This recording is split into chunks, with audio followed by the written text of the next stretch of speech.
This new study that says Minnesota has the fattest cats and dogs in the country. Why?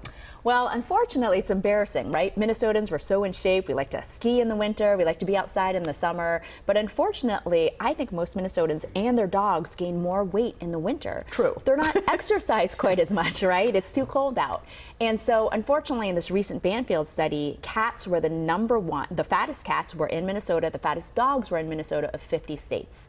And I think it's two main problems. A, we're feeding them way too much, and we're misinterpreting the food bag instructions, and B, we're not actually exercising them the 30 minutes that they should get a day. How do you exercise a cat, Dr. Lee? Great question. A laser pointer. My little trick is if you have a multi-level house, put the kitty litter in the basement, the cat food in the second floor, and that way they automatically have to walk several sets of stairs. And you mentioned that a lot of people, in terms of overfeeding, you mentioned that the cat calorie count is at 200 That's correct. a day? I mean, that's nothing. So your typical 10-pound cat only needs about 200 to 220 calories.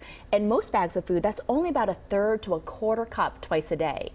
I always tell people, if you give 1 piece of cheese and 1 ounce piece of cheese, that's 100 calories, and you've just given your cat 50% of its calories. You know, you have, on your website, you've got some really great information. One of the things I really like that I was showing the producers are these diagrams about looking at your cat, not just sideways or your dog sideways, but also the overhead angle. That's the top angle, and you should see the definition of a waist. That's right. And that's kind of critical as well, because those animals we saw were obviously very heavy, but a lot of even being moderately heavy is bad as well. That's correct. So most veterinarians, even when they graduate veterinary school, are so used to seeing obese pets. I mean, we know the obesity problem has grown over 160% in the past 10 years. And so even veterinary students are graduating from vet school thinking a normal dog is normal when actually they're overweight. And so I always say you should be able to feel their ribs. They should have a tuck in their abdomen. And when you stand over them, they should actually have a waist. So again, check and just Google body condition score. Yes. Yeah, really easy to tell. Well, Dr. Lee, thank you so much. It's a pleasure. Thank you so much for coming in this morning. Thanks for having me on the show. Absolutely.